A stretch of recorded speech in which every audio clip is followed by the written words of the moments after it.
Hello student, welcome to our official YouTube channel. तो अपन permutation combination पढ़ रहे थे। आज परम्यूटेशन एंड कॉम्बिनेशन का पार्ट 2 है।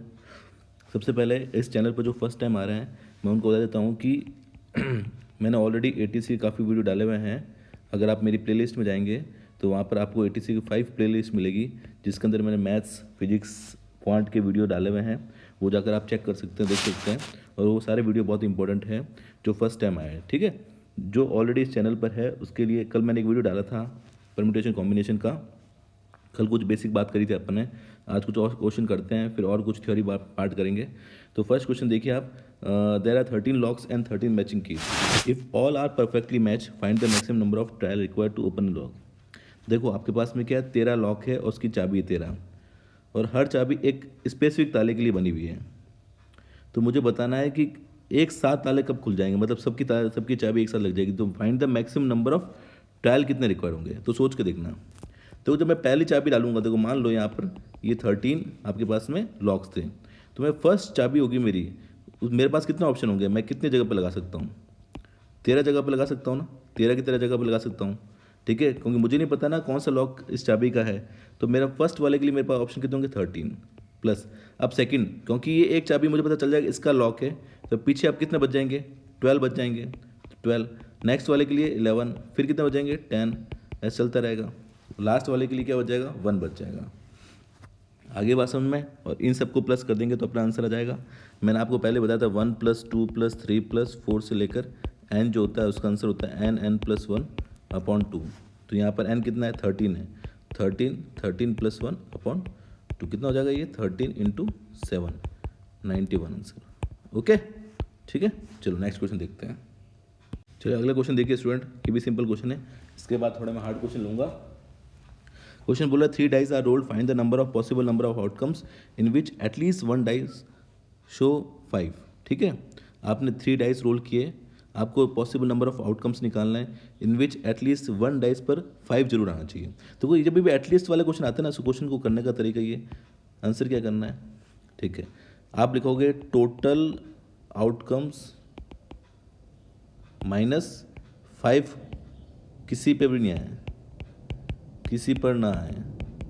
सिंपल सी बात है कि अगर मैं टोटल के आउटकम में से वो सारे आउटकम्स माइनस कर दूं जब किसी भी डाइस पर 5 नहीं आया, तो आपका आंसर पीछे क्या बचेगा, जिस पे कम से कम एक बार डाइस आया, 2 बार आया या 3 बार। एटलीस्ट का मतलब क्या होता है, 1 टाइम भी आ सकता है, 2 टाइम भी आ सकता है, 3 टाइम भी आ सकता है। तो हमेशा आपको एटलीस्ट वाले क्वेश्चन इस तरीके से करना है। अब टोटल आउटकम निकालते हैं। देखो एक डाइस को रोल करते हैं तो टोटल कितना आउटकम आते हैं, 6। तो यहाँ पर 3 डाइस रोल किए हैं तो टोटल आउटकम कितना आएंगे, 6 × 6 × 6। आगे बात समझ, वही बॉक्स का मेथड मैंने यूज़ किया है, 6 6 6। अब बात करते हैं 5 किसी पर नहीं आया है, तो 5 वाला आउटकम माइनस कर दो। तो 1 से लेकर 1 2 3 टोटल कितना अपने पास पॉसिबिलिटी, तो 6 होती है, उसमें 5 को नहीं लाना है। तो अपने पास कितने बचे, 5 चीज़ें बची, 5 5 5, क्योंकि 6 नहीं लाना किसी पर भी। तो ये कितना हो जाएगा, ये हो जाएगा 216, 6 कितना होता है, 216 -125। 216 -125 कितना हो जाएगा, 75 + 16 91 हो जाएगा। ठीक है, इसमें किसी को डाउट है क्या। अब चलो अगला अगला क्वेश्चन थोड़ा सा हार्ड लेंगे अपन, और ऐसे क्वेश्चन कराते रहेंगे ताकि आपको चीज़ें याद होती रहे। फिर आपको प्रैक्टिस के लिए भी दूंगा मैं कुछ क्वेश्चन। ठीक है, नेक्स्ट क्वेश्चन देखते हैं। चलिए स्टूडेंट, ये देखते हैं। ये क्वेश्चन बहुत इंपॉर्टेंट, मैं क्वेश्चन इतने ज़्यादा इसलिए कराऊंगा क्योंकि क्या है कि छोटा क्वेश्चन ऐसा आएगा, छोटा क्वेश्चन आपको इतना बड़ा क्वेश्चन नहीं आएगा, लेकिन आपको कॉन्सेप्ट सारे आते होंगे तो आप इजीली 30-40 सेकंड में कर लोगे अगर आपकी सारी चीज़ें आपके कवर हैं। तो क्वेश्चन क्या बोला, how many 4 digit integer can be formed. 4 digit का आपको इंटीजर बनाना है, किससे बनाना है, इन डिजिट से बनाना है, such that no digit is repeated. मैंने क्या बोला था, जब क्वेश्चन के अंदर कुछ भी नहीं दिया हो तो डिजिट रिपीट कर सकते हैं, बट यहाँ पर क्वेश्चन में इसने बोल दिया है कि नो डिजिट इज रिपीटेड, मतलब कोई भी डिजिट रिपीट नहीं करनी है। And the resulting that is multiple of 3। आपको 4 डिजिट का नंबर बनाना है, 4 डिजिट का नंबर बनाना है, और वो नंबर क्या होना चाहिए, 3 से क्या होना चाहिए, 3 का मल्टीपल होना चाहिए। सबसे पहला फर्स्ट पॉइंट नोट करो, a number is said to be divisible by 3 if sum of its digit divisible by 3। मतलब सिंपल सी बात है, कोई भी जैसे मैं बोलूँ 1 2 3, ये 3 से डिविजिबल होगा, तो इन तीनों का सम करके देखो, 1 + 2 + 3 क्या आया, 6। ये 6 आया, क्या ये 6 3 से डिविजिबल है, तो इसका मतलब ये नंबर भी डिविजिबल होगा।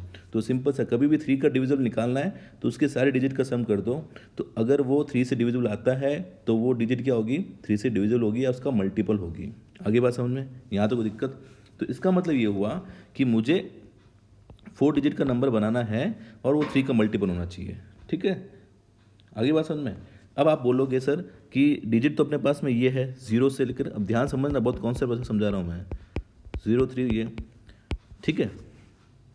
अब देखो जब भी वैसे क्वेश्चन आएगा तो मैं क्या करूँगा, सबसे पहले डिजिट का सम करके देखता हूँ। 4 डिजिट का सम क्या क्या आ सकता है, देखो इसमें से मैं 4 डिजिट लेता हूँ, कोई भी सबसे बड़ी डिजिट लेता हूँ, देखो 5 4 3 2, क्योंकि रिपीटेशन अलाउड नहीं है तो मैं एक डिजिट एक बार ले सकता हूँ। 5 + 4 + 3 + 2 किया मैंने, कितना है ये 9 12 14 है।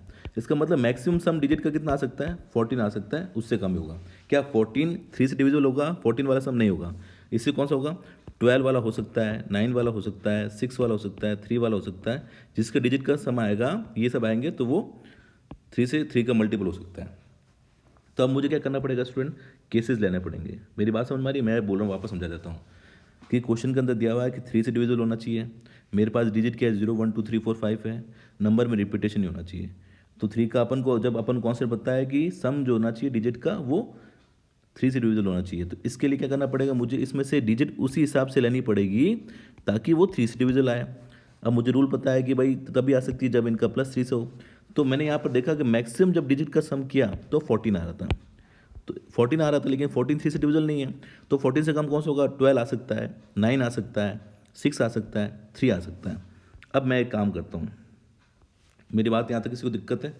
अब देखो ये 0 1 2 3 4 5, तो फर्स्ट केस लेता हूँ मैं, केस फर्स्ट। क्या इसमें मिनिमम सम कितना आ सकता है, मिनिमम सम कितना आ सकता है, अगर मैं करना चाहूँ तो मिनिमम कम सम कितना आता है, इन तीनों का, इन चारों का प्लस आता, 0 + 1 + 2 + 3, क्योंकि मुझे 4 डिजिट का बनाना है इसलिए मैं 4 नंबर ले रहा हूँ। तो कितना आता है 6 आता, 6 से कम आ सकता है क्या, नहीं आ सकता। इसका मतलब 6 आ सकता है, 9 आ सकता है, 12 आ सकता है, 3 भी नहीं आ सकता। तो केस फर्स्ट लेते हैं अपन कि जब चारों नंबर, मान लेते हैं चारों नंबर D1 D2 D3 और D4 है, 4 नंबर, मैंने नंबर को डी से मान लिया। इसका जब सम 6 आ रहा है तो इनमें से कौन से नंबर ले सकता हूँ जब 6 आएगा, बस यही तो ले सकता हूँ, 0 1 2 3, और कुछ ले सकता हूँ क्या, नहीं ले सकता ना। और कुछ लूँगा तो रिपीटेशन में अलाउड नहीं होना चाहिए। तो ये 4 नंबर ऐसे हैं कि इनका डिजिट का सम 6 आएगा और वो 3 से डिविजल हो जाएगी या 3 से मल्टीपल हो जाएगी, इसलिए मैंने इसको लिया है। तो ऐसा 4 डिजिट का नंबर इन डिजिट से कितना, इन डिजिट से बनाना मुझे 4 डिजिट का, तो बताओ कैसे बनाएंगे, कल बताया था मैंने। फर्स्ट प्लेस क्या कर सकता हूँ, 3 रख सकता हूँ, क्योंकि 0 को रख नहीं सकता, क्योंकि 4 डिजिट बनानी है। तो पहला वाला 3, फिर अगला वाला वापस से 3, क्योंकि 0 यहाँ रख दिया है, रिपीटेशन अलाउड नहीं है, रिपीटेशन अलाउड नहीं है, तो इसलिए मैं यहाँ पर वापस 4 नहीं रख सकता, 3 रखूँगा, ठीक है। यहाँ पर कितना आएगा, फिर 2 आएगा, यहाँ पर कितना आएगा 1, क्योंकि रिपीटेशन अलाउड नहीं है, कल ही बताया था मैंने ये। तो अगर आपने वीडियो कल वाले ने देखा तो कल वाला वीडियो देखो, और जो नए स्टूडेंट है वो प्लेलिस्ट में जाकर सारे वीडियो देखो, उसके अंदर मैंने मैक्सिमम 70% मैथमेटिक्स का कोर्स आपको ऑलरेडी करा चुका हूँ। उसमें आपको पेपर्स के सॉल्यूशन भी मिल जाएंगे, उसमें आपको क्वांट भी मिल जाएगी, बहुत सारी चीज़ें मिल जाएगी। तो इसको मल्टीप्लाई करो कितना आएगा, 3 × 3 × 2 × 1, तो ये हो गया 1836। तो पहले वाले के अंदर के केस कितना है, सॉरी 18 आ गया, ठीक है। 3 3 9 9 2 18, ठीक है ना। ये तो केस फर्स्ट हुआ। अब मैं अगला केस क्या लूँगा स्टूडेंट, कि जब सम क्या हो जाए D1 + D2 + D3 + D4 = 9 हो जाए, ठीक है। क्योंकि मुझे बार बार मैं बोल रहा हूँ कि मुझे 3 का मल्टीपल चाहिए, इसलिए मैं ऐसा कर रहा हूँ। अब 9 चाहिए, अब 9 9 कैसे लेकर आऊँ बताओ, सोच के बताना। देखो 9 कैसे ला सकते हो आप, देखो ये नोट भी करते रहो साथ साथ में, देखो मेरे पास स्पेस नहीं है। 9 कैसे ला सकते हो, 9 किस में से लाना है आपको, डिजिट आपके पास में ये है 0 1 2 3 4 5। अब 9 कैसे कैसे ला सकते हो, देखो सोच के देखना। क्या मैं ऐसे ला सकता हूँ क्या, देखो 5 3 1 0 ला सकता हूँ क्या, तो आपने बोला 0 1 3 5, एक केस तो ये हो गया।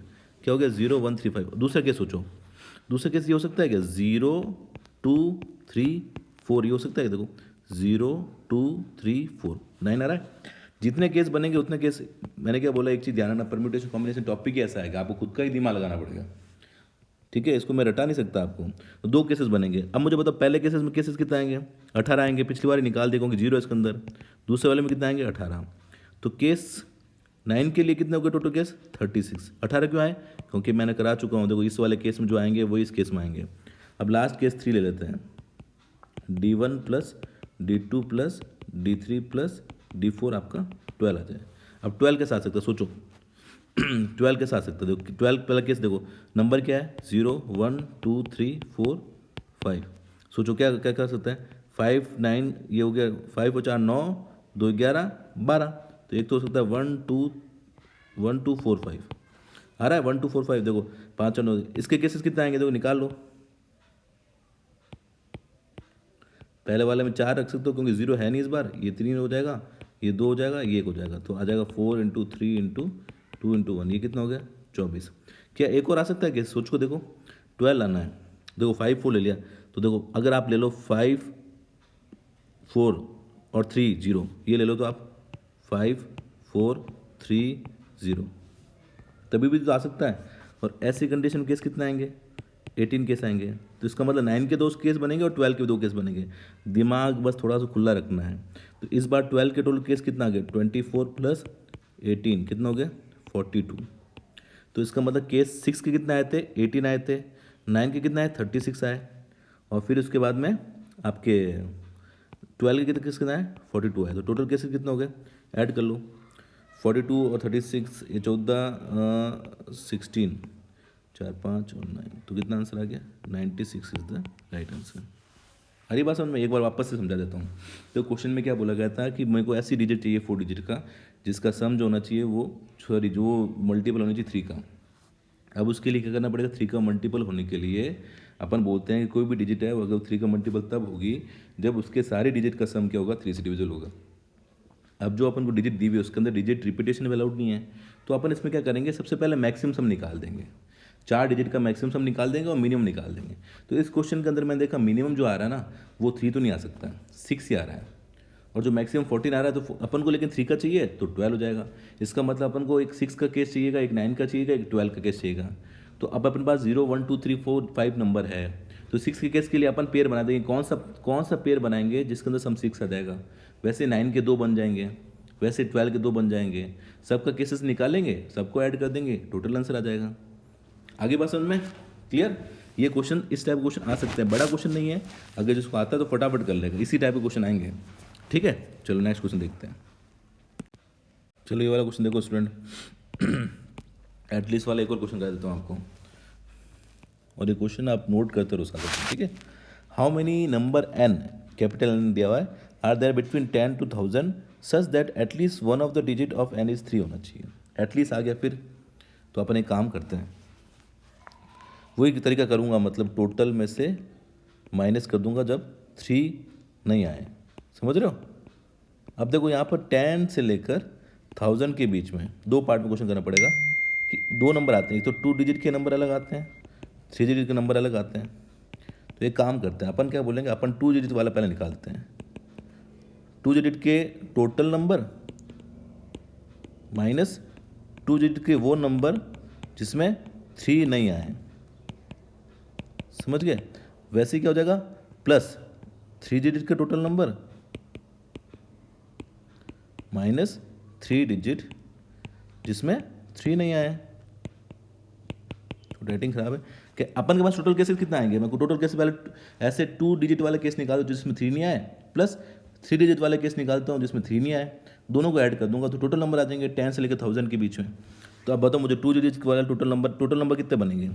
2 डिजिट के नंबर बनाना सिंपल सा है, पहले वाले पे क्या करोगे आप क्या रख सकते हो 9 0 रख नहीं सकते, रिपीटेशन अलाउड है क्योंकि उसने बोला नहीं है। सेकंड वाले पे क्या कर सकते हो 10 रख सकते हो। तो 2 डिजिट के नंबर का अब मैं यहाँ लिख रहा हूँ, देखो उसको यहाँ 2 डिजिट का यहाँ कर रहा हूँ सॉल्व, 90 माइनस 2 डिजिट जिसमें 3 नहीं आए, तो 3 नहीं आना चाहिए। तो पहले वाले पर आप देखो 0 भी नहीं रख सकते और 3 भी नहीं रख सकते, तो पहले वाले पर कंडीशन कितनी है मेरे पास में 8, क्योंकि 0 और 3 दोनों नहीं रख सकता।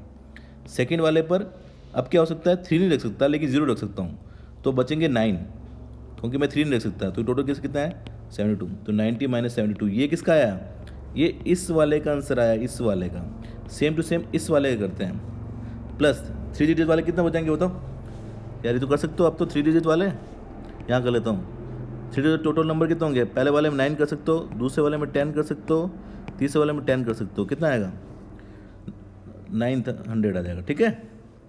माइनस जब 3 नहीं आए, तो 3 नहीं आना तो क्या होगा 3 कैसे नहीं आएगा। फर्स्ट वाले में इस बार आप 8 ही कर सकते हो क्योंकि 3 भी लाना है 0 भी लाना है। सेकंड वाले में 9 कर सकते हो क्योंकि 0 ला सकते हो, ये 0 ला सकते हो, ठीक है। तो ये हो जाएगा 8 9 9। अब इन दोनों को प्लस कर देना, ये वाला प्लस ये वाला, आपका फाइनल आंसर आ जाएगा। समझ में आया ये कहने का मतलब ये है कि इसको डिवाइड कर देंगे। अब जिसको समझ में नहीं आया ना मुझे कमेंट करके बताता ना, ठीक है। क्योंकि जितना ईजी हो सकता है उतना ईजी समझाने की कोशिश कर रहा हूँ, और फिर भी हार्ड लग रहा है तो मुझे बता देना, मैं बता दूंगा उसको वापस करके, ठीक है। हो सकता है कि मेरे समझाने का तरीका उतना अच्छा नहीं हो तो आपको समझ में नहीं आया। ऐसा होता है इस चैप्टर के अंदर कि कई बार दोस्त समझाता तो जल्दी समझ में आता है और अपन समझाता तो समझ में नहीं आता, ठीक है। इस चैप्टर की खास बात ये है, जितना ज़्यादा अपना खुद का दिमाग लगाओगे ये चैप्टर उतना जल्दी क्लियर होगा। आगे बात समझ में। अभी तक सिर्फ अपने परम्यूटेशन कॉम्बिनेशन स्टार्ट ही नहीं किया है, अभी तक अपन सिर्फ जनरल क्वेश्चन कर रहे हैं कि ऐसा दिमाग लगाना है कि ये हो सकता है, ठीक है। चलो आगे देखते हैं। अब देखो मैं थोड़ा सा आपको फैक्टोरियल की इंपॉर्टेंस बताता हूँ, आपको फैक्टोरियल की इंपॉर्टेंस क्या है, ठीक है ना। थोड़ा सा फील लेता हूँ, थोड़ा सा आपको अच्छा लगेगा कि भाई ऐसे भी क्वेश्चन को सॉल्व कर सकते हैं। जैसे सपोज मान लो मेरे पास में 3 लोग हैं ABC, अब इसको मुझे अरेंज करना है, इन दोनों को आपस में अरेंज करना है, तो कैसे कर सकता हूँ मैं, ABC या ACB या BAC या BCA या CAB या CBA। टोटल मेरे पास तरीके कितना है, 6 तरीका है। कितना है, 6 है। ये 3 लोग थे, इनको अगर मैं सीधा बोलूँ कि 3 लोगों को आप फैक्टोरियल 3 रख दो तो फैक्टोरियल 3 कितना होता है, 6 होता है। तो क्या ये दोनों सेम आए कि नहीं आए, आए ना ये। अभी देखो और देखो, जैसे मान लो ये 4 लोग होते हैं ABCD, तो पता है टोटल केसेस कितना आएंगे, आप करके देखना। टोटल केस आएंगे 24 केस आएंगे। तो इसको सीधा मैं से लिख सकता है ना, फैक्टोरियल 4। फैक्टोरियल 4 कितना होता है, 4 × 3 × 2 × 1 = 24। देखो ये कॉन्सेप्ट समझोगे ना तो धीरे धीरे क्या है, क्या जैसे परम्यूटेशन कॉम्बिनेशन लगाने की जरूरत ही नहीं पड़ेगी, आपको खुद को समझ में आ जाएगा मल्टीप्लाई कब करना है, किससे फैक्टोरियल से करूँ, थोड़ा सा समझो इसको। तो कितना हो गया, 24 आ गया। अब ऐसे 5 होता तो फैक्टोरियल 5 आता। इसका मतलब क्या हुआ, अगर चीज़ें सारी डिफरेंट डिफरेंट है तो इसको मुझे अरेंज करना सिंपल सा बोल दो कि मतलब मुझे 10 लोगों को अरेंज करना है और सारे डिफरेंट लोग हैं तो फैक्टोरियल 10 आएगा। 5 लोगों को करना है तो फैक्टोरियल 5 आएगा। 3 लोगों को करना है तो फैक्टोरियल 3 आएगा। समझ रहे हो बात को। तो जब भी चीज़ें अरेंज करनी होती है तो सिर्फ फैक्टोरियल। अब लेकिन ये सब सारी चीज़ें डिफरेंट थी। अब किसी ने बोला कि ये A B होता तो क्या होता सर। मैंने कहा यहाँ पर दिक्कत हो जाती, A B होता तो क्या होता कि इस बार मैं चेंज कैसे कर पाता था, मैं करता ABA, ठीक है, फिर मैं कर पाता था BAA। समझ रहे, और कुछ चेंज हो सकता है क्या, सोच के बताओ, और कुछ चेंज हो सकता है आपके हिसाब से। इस बार तरीका आ रहा है ना अपने पास, 3 तरीका आ रहा है, आप सोच के देखना इसके अलावा और कोई तरीका हो सकता है क्या, क्योंकि ये दोनों सेम सेम दिखते हैं। तो इस बार आप बोलोगे सर इस बार तो आंसर फैक्टोरियल 3 नहीं आया। मैं बोलूँगा इस बार क्योंकि 2 चीज़ें ये ए सेम थे तो मुझे फैक्टोरियल 2 का डिवाइड करना पड़ेगा और ये हो गया 3 आंसर। आगे जाके मैं इसके फॉर्मूले बनाऊंगा, ये फॉर्मूले मैं अभी बता रहा हूँ कि फॉर्मूले बनते कैसे हैं। तो इसका मतलब ये हुआ सर कि अगर NAYAN ये 5 लेटर है और उसको अपन को बोला अरेंजमेंट करने का तरीका कितना होगा, तो मैं बोलूँगा सिंपल सा फैक्टोरियल 5 और जो चीज़ें जितनी बार सेम आ रही है एन कितनी बार आ रहा है, 2 बार, तो फैक्टोरियल 2, ए कितनी बार आ रहा है, फैक्टोरियल 2। तो ये कर दो, ये आपका आंसर आ जाएगा। अच्छा इसका मतलब सर अगर मुझे पूछ ले इंग्लिश तो सर इसका आंसर कितना होगा। मैंने क्योंकि ENG सब कुछ डिफरेंट है यहाँ पर, तो यहाँ पर 3 7 फैक्टोरियल 7 आ जाएगा क्योंकि सेम कुछ भी नहीं है। बट अगर ऐसा क्वेश्चन आ जाए तो मिसिसिपी, स्पेलिंग मत देखना, खाली मैं बता रहा हूँ कि हो सकता, स्पेलिंग पे मत जाना, ठीक है ना। मिसिसिपी लिखा हुआ है, बस खाली कॉन्सेप्ट को समझो। 1 2 3 4 5 6 7 8 9 लेटर है, ठीक है। M कितनी बार आया, M एक बार ही आया। I कितनी बार आया, I 1 2 3 4 फैक्टोरियल। S कितनी बार आया, 1 2 3 बार। मिसिसिपी और कुछ आया क्या, नहीं आया। तो इसका मतलब आंसर क्या हो गया, ये आंसर हो गया। तो एक तरीका हुआ अरेंजमेंट जब भी करना हो तो फैक्टोरियल, सेम चीज़ आ जाए तो डिवाइड कर लो। ये थोड़ा सा कॉन्सेप्ट समझा रहा हूँ। अब अपन घुस रहे हैं परम्यूटेशन और कॉम्बिनेशन के अंदर। बेसिक चीज़ हो चुकी है, अब मैं चालू करूँगा परम्यूटेशन कॉम्बिनेशन, फॉर्मूला लिखाऊंगा, क्वेश्चन कराऊंगा, ठीक है। फॉर्मूले बहुत कम यूज़ करेंगे अपन, सिर्फ कॉन्सेप्ट यूज़ करेंगे कैसे आंसर निकालना, ठीक है। ये कॉन्सेप्ट समझ में आया, इसको लिखो, है ना। अब अपन स्टार्ट करते हैं परम्यूटेशन। अब देखो अपन नॉर्मल लैंग्वेज सुनेंगे, अपन डेफिनेशन याद नहीं करेंगे। परम्यूटेशन का मतलब होता है सिंपल सा चीज़ों को सेलेक्ट करना और देन उसको अरेंज करना। सिलेक्शन करके अरेंज करना, इसको बोलते हैं परम्यूटेशन। बस आप ये लैंग्वेज में याद रखो, ठीक है। परम्यूटेशन का मतलब क्या है, किसी चीज़ को सिलेक्ट करना देन अरेंजमेंट करना, परम्यूटेशन कहलाता है। जबकि कॉम्बिनेशन का मतलब होता है सिर्फ सिलेक्शन मतलब होता है। अब अपन इसके फॉर्मूले पर पढ़ते हैं। तो उसका फॉर्मूला होता है, फॉर्मूला क्या होता है, NPR। इसको पढ़ने का तरीका क्या है, n में से 8 चीज़ों का अरेंजमेंट, n में से 8 चीज़ों का अरेंजमेंट।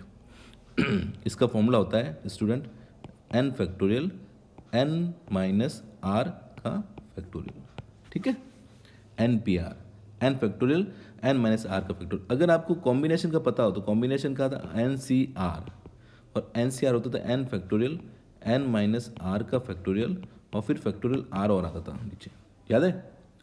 तो अगर मैं आपको इन दोनों में रिलेशन पूछूं तो देखो ये वाली चीज़ तो क्या हो गई, NPR ही तो हो गई ना ये, तो क्या ऐसे लिख सकता हूँ क्या, NCR equal to NPR upon factorial R, और इसको जब मल्टीप्लाई करूँ तो NPR equal to NCR multiply क्या हो गया, R फैक्टोरियल। अब मेरी बात ध्यान सुनना, मैंने आपको एक चीज़ बोली थी कल के वीडियो के अंदर कि जो अरेंजमेंट के तरीके होते हैं वो सिलेक्शन से हमेशा ज़्यादा होते हैं। एक कंडीशन जब एक रखा हो, बाकी जनरली ज़्यादा होते हैं। और अगर आपको सिलेक्शन के तरीके पता है, उसको अरेंजमेंट के तरीके से मल्टीप्लाई कर लो तो आपका क्या आ जाएगा, परम्यूटेशन आ जाएगा। समझ रहे हो बात को। अब देखो ध्यान सुनना, छोटा सा एकदम, ताकि इसमें रिलेट कर पाओ। जैसे मान लो, सॉरी बीच में फ़ोन आ गया था, तो मैं क्या बोला था, NPR equal to NCR R factorial. मान लो कि आपके पास में 5 लोग हैं, इसमें से 3 चीज़ों को सिलेक्शन करना है, ठीक है। 5 से कम लेता है अपन ABC लेते, चलो 3, इसमें से मुझे 2 जनों को सिलेक्ट करना है, तो आंसर होगा 3C2, और इसी का अरेंजमेंट करना है तो फैक्टोरियल 2 से मल्टीप्लाई कर दो, तो ये क्या आ जाएगा, टोटल तरीके आ जाएंगे अरेंजमेंट के, और खाली सिलेक्शन का पूछा हो तो 3C2, ठीक है। ये फॉर्मूला बाद में जाकर काम आएगा। अब अपन क्या करेंगे, NPR पे कुछ क्वेश्चंस करेंगे, परम्यूटेशन क्वेश्चन करेंगे। ये फॉर्मूला अपन ज़्यादा यूज़ नहीं करेंगे आगे जाकर, अभी तो स्टार्टिंग यूज़ करेंगे, फिर जैसे जैसे आपका स्ट्रॉन्ग होने लगेगा अपन इसको यूज़ करना छोड़ देंगे। इसमें एक चीज़ याद रखनी है कि NPR के अंदर n की वैल्यू हमेशा क्या होगी, R या R से बड़ी होगी, ठीक है ना, छोटी नहीं हो सकती। ऐसा नहीं हो सकता 5P6 हो। ये R की वैल्यू 0 या 0 से बड़ी होनी चाहिए, और n की वैल्यू ऑब्वियसली 0 से बड़ी होनी चाहिए, तभी तो क्वेश्चन का मतलब होगा। और ये सब के सब क्या होना चाहिए, इंटीजर होना चाहिए, इंटीजर नहीं सॉरी, ये होनी चाहिए, आप होल नंबर कह सकते हो। इसका n को तो आप नेचुरल नंबर लिखो, और ये R 0 भी हो सकता है तो उसको होल नंबर लिख सकते हो, ठीक है ना। तो ये चीज़ आपको ध्यान रखनी है। आगे बात समझ में, ये छोटा सा फॉर्मूला भी लिख लेना। अब अपन इसके कुछ फॉर्मूला बेस्ड क्वेश्चन करते हैं, फिर अपन इसके कुछ क्वेश्चंस करेंगे परम्यूटेशन के। परम्यूटेशन का मतलब समझ में आ गया, selections plus arrangement is known as permutation, okay. चलो अब आगे क्वेश्चन करते हैं। चलो ये छोटा सा क्वेश्चन अगर ऐसा आ जाए तो क्या करोगे, 10 फैक्टोरियल फिर 10 माइनस R का फैक्टोरियल 5040, ऐसा क्वेश्चन आया तो उसको ऑप्शन से करना, R की वैल्यू 4 आएगी, चेक करके बताना मुझे आ रहा है कि नहीं आ रहा है, ठीक है। इसमें आप R की वैल्यू बताना मुझे कि R की वैल्यू क्या आ रही है, ठीक है। ऑप्शन से कैसे करते हैं, जैसे मान लो यहाँ पर R की वैल्यू दी हुई 7, R की वैल्यू दी हुई 5, R की वैल्यू दी हुई 6, और डी में दी हुई R की वैल्यू 4 दी हुई है। तो फटाफट कैसे करेंगे, आप इसके अंदर R की वैल्यू सीधा पुट करके देख लो, फटाफट पुट करके देख लो कौन सा ऑप्शन RHS LHS दोनों इक्वल कहाँ आ रहे हैं, आ सकता है ऐसा छोटा क्वेश्चन में, तो वही क्या हो जाएगा, आपका आंसर हो जाएगा। क्लियर, ठीक है। नेक्स्ट क्वेश्चन देखते हैं। नेक्स्ट क्वेश्चन देखो, 7 athlete are participating in a race, ठीक है ना, how many ways can the first 3 athletes win the prizes. 7 लोग हैं, उसमें से आपको 3 लोगों को जिताना है और उसका अरेंजमेंट करना है। उसने बोला how many ways can the first 3 win the prize.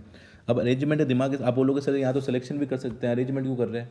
मैंने बोला, उसने क्या बोला कि जो तीनों के तीनों लोग किस टाइप से जीत सकते हैं। हो सकता है कि ABC लगा तो C ने जीत लिया, फिर B सेकंड आया, A फर्स्ट आया, फिर ABC के अंदर A फर्स्ट आ गया, B सेकंड आ गया या C थर्ड आ गया। इसका मतलब क्या, खुद को दिमाग लगाना कि इसके अंदर कहीं ना कहीं अरेंजमेंट तो अपन को करना पड़ेगा। तो अरेंजमेंट करना पड़ेगा मतलब NPR लगाना पड़ेगा। NPR लोग कितने हैं, लोग कितने हैं, 7 थे, कितने लोगों को जितना 3 को, तो आंसर आ गया 7P3 मतलब फैक्टोरियल 7 अपॉन फैक्टोरियल 4। फटाफट सॉल्व कैसे करना है, 7 इंटू 6 इंटू 5, आगे फैक्टोरियल 4 छोड़ो क्योंकि फैक्टोरियल 4 नीचे भी आ रहा है, कट जाएगा, ये जो भी मल्टीप्लाई आएगा वो आपका फाइनल आंसर हो जाएगा, ठीक है। तो परम्यूटेशन का बेसिक अपन ने कर लिया, क्वेश्चन अपन बाद में कराएंगे परम्यूटेशन। अभी अपन एक काम करते हैं, कॉम्बिनेशन को भी समझ लेते हैं, फिर जब कॉम्बिनेशन समझ में आ जाएगा तो अपन परम्यूटेशन तो अपना आप ही कर देंगे, ठीक है। फॉर्मूला बस फॉर्मूला बताना था मुझे। अब कॉम्बिनेशन पाते हैं, कॉम्बिनेशन बहुत ज़्यादा इंपॉर्टेंट है, परम्यूटेशन इतना इंपॉर्टेंट नहीं है। उसके क्वेश्चंस कॉम्बिनेशन से बन जाता है, परम्यूटेशन कॉम्बिनेशन से आया है। तो अगर कॉम्बिनेशन अगर आप समझ जाओगे, वो पहला वाला तरीका फैक्टोरियल बार समझा था वो समझ जाओगे, तो परम्यूटेशन करने की जरूरत ही नहीं, सारी चीज़ आंसर से आ जाएंगे। अब कॉम्बिनेशन का मतलब मैंने क्या बताया था आपको, कॉम्बिनेशन का मतलब क्या होता है, सिलेक्शन होता है। सिर्फ सिलेक्शन मतलब क्या होता है, कॉम्बिनेशन का मतलब होता है। इसको अपन लिखते हैं एनसीआर। बहुत अच्छे से पढ़ना है, इसमें से एक क्वेश्चन आएगा, ध्यान, ठीक है। एनसीआर इसका मतलब होता है selecting R things from N things, ठीक है। आगे बात सुनो। तो सपोज मान लो ए बी सी, आपके पास 3 लोग हैं, 3 में से 2 लोगों को सिलेक्ट करना है आपको। कैसे सेलेक्ट कर सकते हो? या तो बी सी कर सकते हो, या ए बी कर सकते हो, या ए सी कर सकते हो। तो टोटल 3 तरीके हैं। अरेंजमेंट नहीं करना है इस बार, सिर्फ सेलेक्ट करना है। तो इसी को अपन फॉर्मूले वाइज क्या कर देते हैं, 3C2 लिख देते हैं। ये फॉर्मूले इसलिए बनाया कि अगर मैं 10 लोगों में से 2 लोगों को सेलेक्ट करने को बोलूँ तो आप तो बोलोगे कि सर करते रहेंगे हम, तो कितना करेंगे। तो इसके लिए फॉर्मूले बनाए गए हैं। तो 3C2, अब 3C2 का आंसर होता है 3 होता है। तो अब एनसीआर का फॉर्मूला क्या, तो सीख लेते हैं। तो एनसीआर का फॉर्मूला स्टूडेंट होता है n factorial, n minus r factorial और r फैक्टोरियल। ये फॉर्मूला याद रखना है। फटाफट सॉल्व करने के लिए क्या कर सकते हैं, जैसे मुझे बोलो कोई 5C2 सॉल्व करें, तो मैं सिंपल सा 5 × 4 क्या करना है, इस 5 को इस 2 के टाइम में डिक्रीजिंग फॉर्म लिखना है, फिर 2 को भी डिक्रीजिंग फॉर्म लिखना है, तो 10 आ गया। एक और एग्जाम्पल है, जैसे मान लो 10C3 बोले, तो 10 को 3 बार डिक्रीज करके लिखो और 3 को भी 3 बार डिक्रीज करके लिखो, 1 तक लिखना है, ठीक है। ये आपका हो गया, ये हुआ एनसीआर, ठीक है। अब इसकी प्रॉपर्टीज़ पढ़ते हैं। इस पर जो प्रॉपर्टीज़ पर करा रहा हूँ 5-10 मिनट का जो वीडियो बना रहा हूँ, उसमें से एक क्वेश्चन आएगा। अब इसकी प्रॉपर्टी लिख दो, फिर प्रॉपर्टी पे क्वेश्चन करेंगे। एक क्वेश्चन आएगा ही आएगा, इसकी प्रॉपर्टी ध्यान समझना। पहले प्रॉपर्टी होती है NCR बोलो या NCN-R बोलो, ये दोनों इक्वल होते हैं। अब मैं बताता हूँ कैसे। कहने का मतलब, अब देखो उसको थोड़ा सा मेंटली समझते हैं कि एनसीआर का मतलब होता है सर सिलेक्शन करना होता है। तो मैं अगर आपसे पूछूं कि क्या 5 में से 2 चीज़ों का सिलेक्शन, देखो आपके पास में ABCDE 5 लोग थे। अब मैं आपको स्टूडेंट ये बोलूं कि मुझे 5 में से 2 चीज़ों को सिलेक्ट करना है, तो आपने बोला 5C2 होगा। और ऐसे ही मैं बोलूँ कि मुझे 5 में से 3 लोगों को रिजेक्ट करना है, क्या उनके तरीके बराबर होंगे? बिल्कुल बराबर होंगे। या तो चीज़ों को सेलेक्ट करो या चीज़ों को रिजेक्ट करो, सिलेक्शन के तरीके क्या होंगे, बराबर होंगे। वापस समझ लेना, 3 लोगों में से एक लड़के को सिलेक्ट करूँ या 2 लड़कों को निकाल दूँ। मुझे जैसे मान लो टीम बना ली 10 में से 5 लोगों की, तो मैं 5 लोगों को ले लूँ या मैं 5 लोगों को रिजेक्ट कर दूँ, तो बात तो सेम है ना। तो उनके तरीके क्या होंगे, सेम होंगे। तो सेम एग्जैक्टली 5 में से 2 लोगों को सिलेक्ट करो या 5 में से 3 लोगों को रिजेक्ट करो, तरीके क्या होंगे, बराबर होंगे। इसको सॉल्व भी कर सकते हो, बराबर आएगा आंसर। इसको भी 10 आएगा, इसका भी 10 आएगा। ऐसे ही 10 में से C2 बोलो या 10 में से 8 बोलो, दोनों का सेम आएगा। तो अब ये सर यूज़ कब करना है, यूज़ तब करना है, मुझे बताओ 10C2 ज़्यादा सॉल्व करने में ईजी है या 10C8? ऑब्वियसली 10C2 ईजी है। तो आपको क्या करना है, जब भी आपके सामने जैसे लिखा हो 25C24 लिखा हो, अब आप बोलोगे यार कैसे करेंगे, तो इसको आप 25C1 लिख दो, बस सीधा आंसर। और इसको इसकी वैल्यू हो जाएगी 25 वैल्यू हो जाएगी। आ रही बात समझ में? मेंटली समझाने की कोशिश कर रहा हूँ। तो first property NCR equal to NCN-R होता है, ठीक है, नोट करो। सेकंड प्रॉपर्टी बात करते हैं। सेकंड प्रॉपर्टी है, अगर मैं आपसे बोलूँ कि NCR और NC या फिर R मत लो इसको, एक सेकेंड,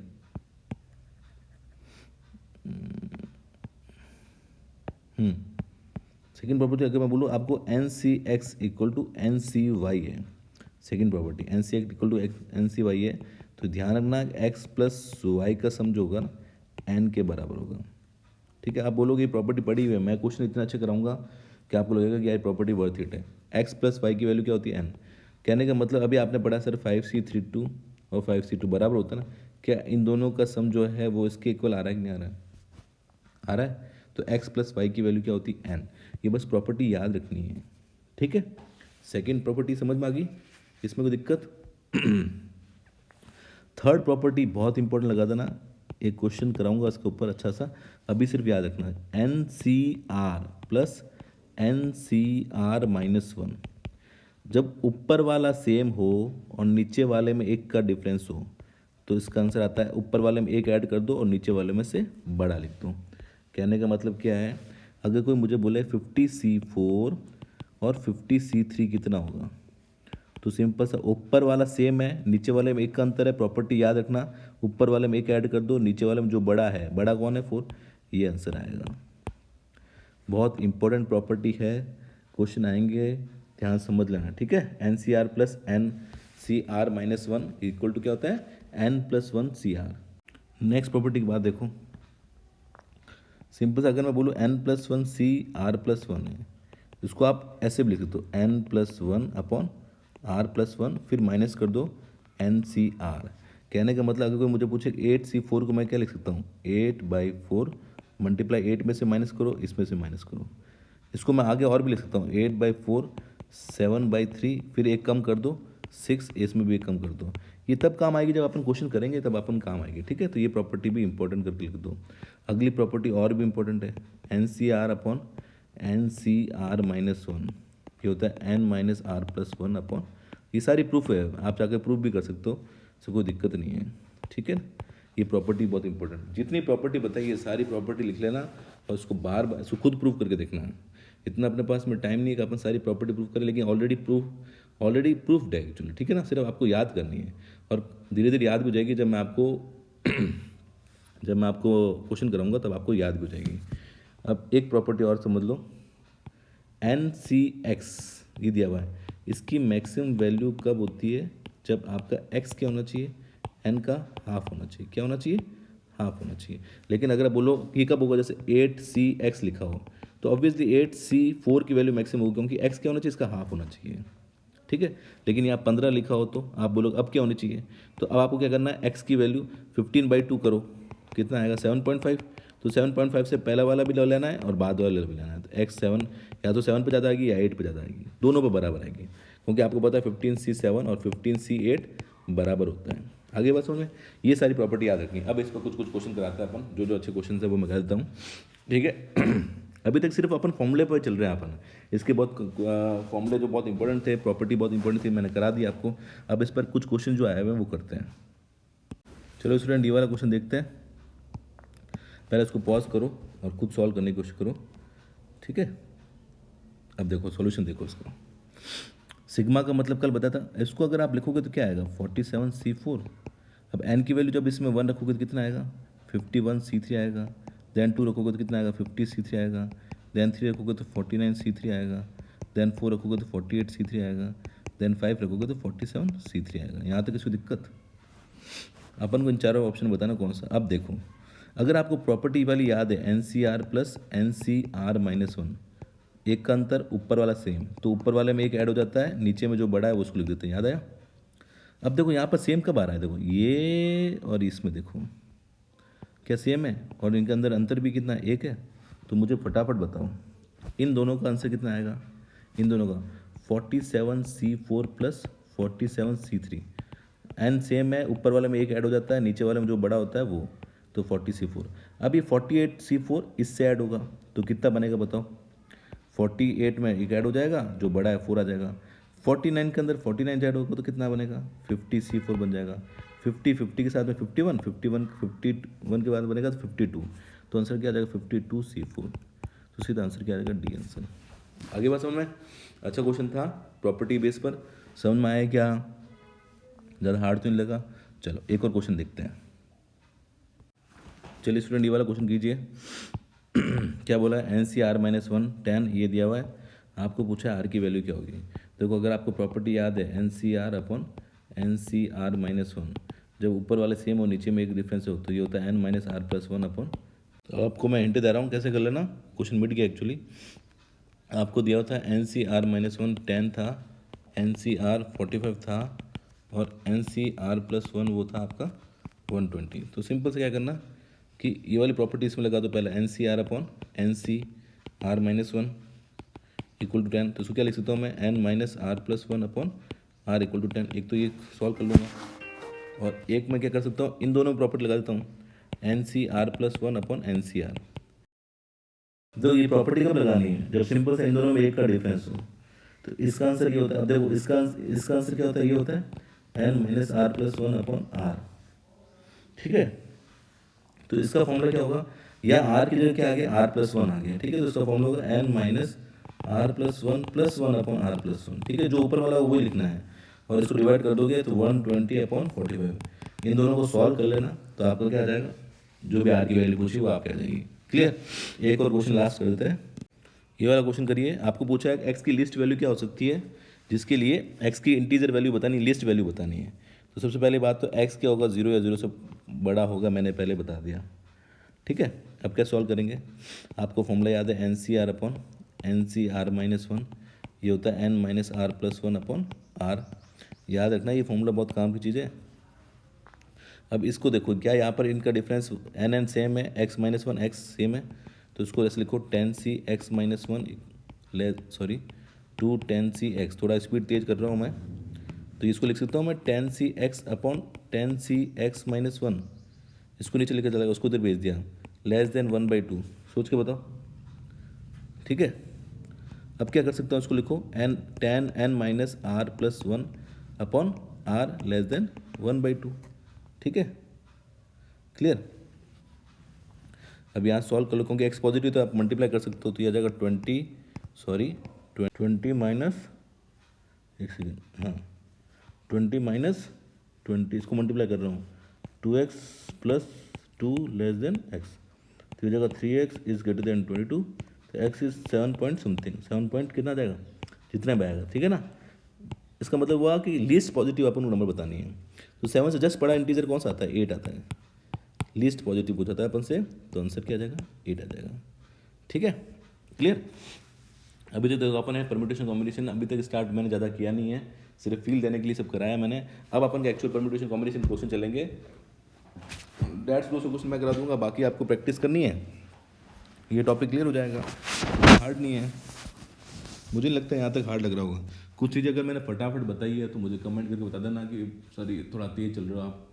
बाकी चलो, thank you so much for watching this video, अगली वीडियो मिलते हैं अपन।